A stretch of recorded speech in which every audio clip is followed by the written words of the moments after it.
Katanya lagi kepada mereka, "Aku berkata kepadamu, sesungguhnya di antara orang yang hadir di sini ada yang tidak akan mati sebelum mereka melihat bahwa kerajaan Allah telah datang dengan kuasa." Yesus dimuliakan di atas gunung.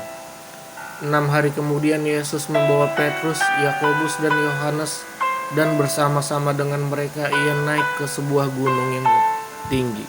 Ia di situ mereka sendirian saja.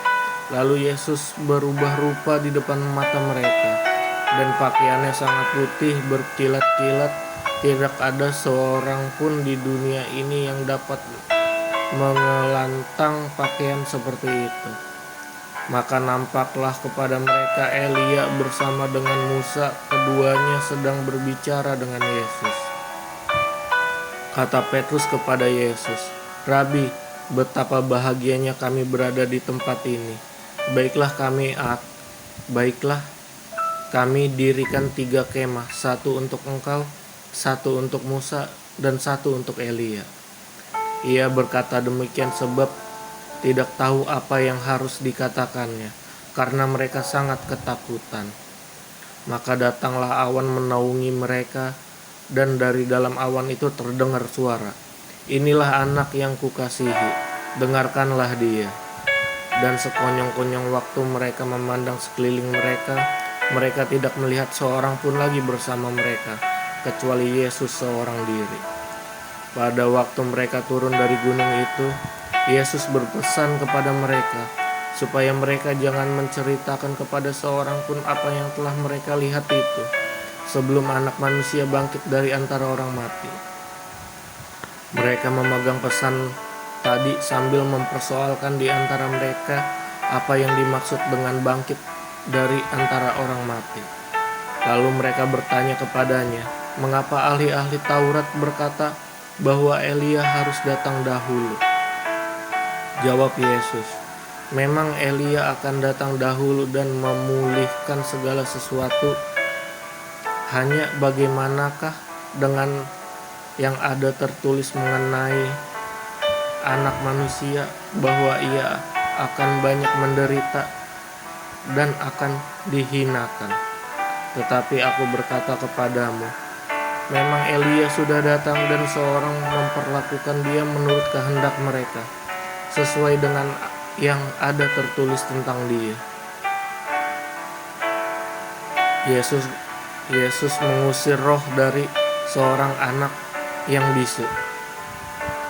Ketika Yesus, Petrus, Yakobus, dan Yohanes kembali pada murid-murid lain, mereka melihat orang banyak mengerumuni murid-murid itu, dan beberapa ahli Taurat sedang mempersoalkan sesuatu dengan mereka.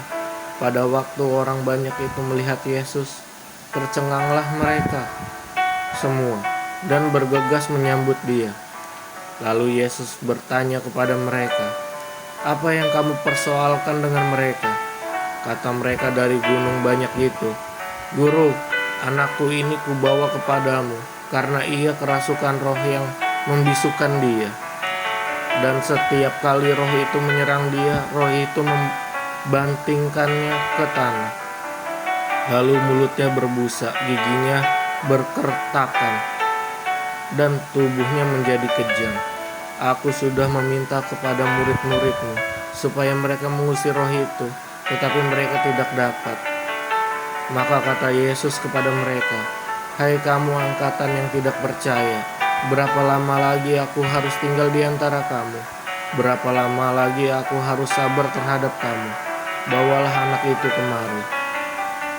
Lalu mereka membawanya kepadanya. Waktu roh itu melihat Yesus, anak itu segera digoncang-goncangnya, dan anak itu terpelanting ke tanah dan terguling-guling, sedang mulutnya berbusa. Lalu Yesus bertanya kepada ayah anak itu, "Sudah berapa lama ia mengalami ini?" Jawabnya, "Sejak masih kecil. Dan seringkali roh itu menyeretnya ke dalam api ataupun ke dalam air untuk membinasakannya. Sebab itu, jika engkau dapat berbuat sesuatu, tolonglah kami dan kasihanilah kami." Jawab Yesus, "Katamu, jika engkau dapat, tidak ada yang mustahil bagi orang yang percaya." Segera ayah anak itu berteriak, "Aku percaya, tolonglah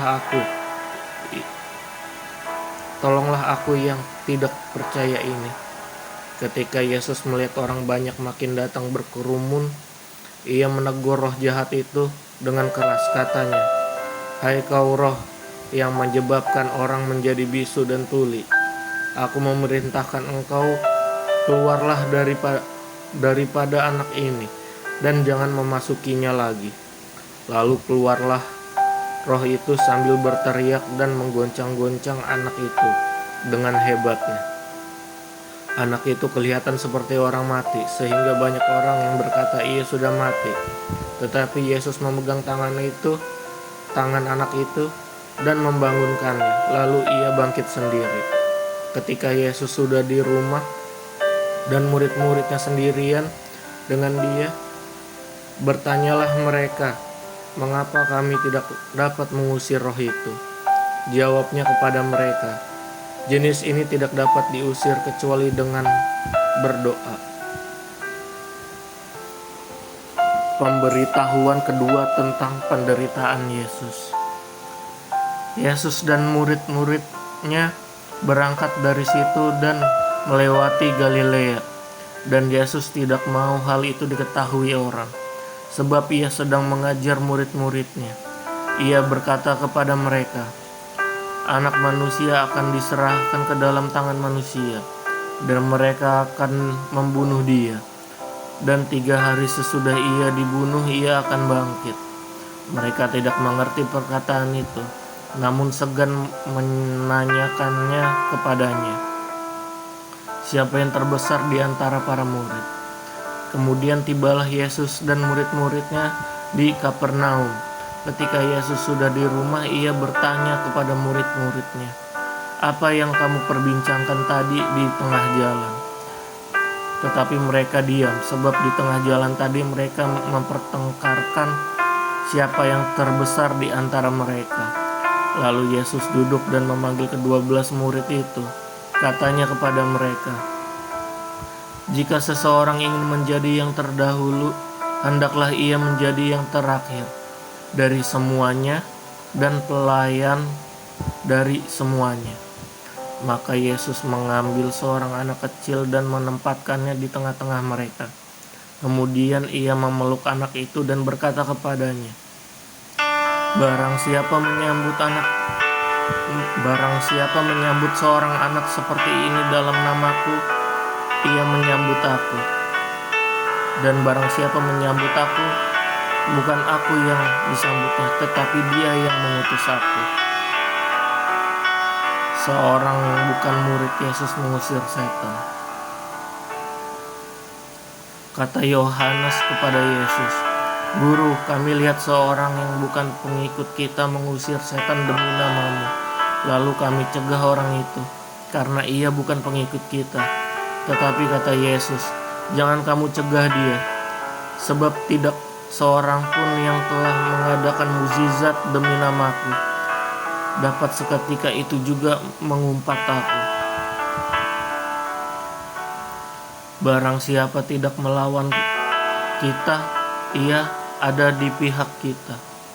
Aku berkata kepadamu, sesungguhnya barang siapa memberi kamu minum secangkir air oleh karena kamu adalah pengikut Kristus, ia tidak akan kehilangan upahnya. Siapa yang menyesatkan orang tentang garam? Barang siapa menyesatkan salah satu dari anak-anak kecil yang percaya ini, lebih baik baginya jika sebuah batu kilangan diikatkan pada lehernya, lalu ia dibuang ke dalam laut. Dan jika tanganmu menyesatkan engkau, penggalah, karena lebih baik engkau masuk ke dalam hidup dengan tangan kudung daripada dengan utuh kedua tanganmu dibuang ke dalam neraka, ketika dalam api yang tak terpadamkan. Di tempat itu ulatnya tidak akan mati, dan apinya tidak akan padam. Dan jika kakimu menyesatkan engkau, penggalah, karena lebih baik engkau masuk ke dalam hidup dengan timpang daripada dengan utuh kedua kakimu dicampakkan ke dalam neraka. Di tempat itu ulatnya tidak akan mati dan apinya tidak akan padam. Dan jika matamu menyesatkan engkau, cungkilah, karena lebih baik engkau masuk ke dalam kerajaan Allah dengan bermata satu daripada dengan bermata dua dicampakkan ke dalam neraka, di mana ulat-ulat bangkai tidak mati dan api tidak padam. Karena setiap orang akan digarami dengan api. Garam memang baik, tetapi jika garam menjadi hambar, dengan apakah kamu mengasinkannya? Hendaklah kamu selalu mempunyai garam dalam hidupmu, dan selalu hidup berdamai yang seorang dengan yang lain.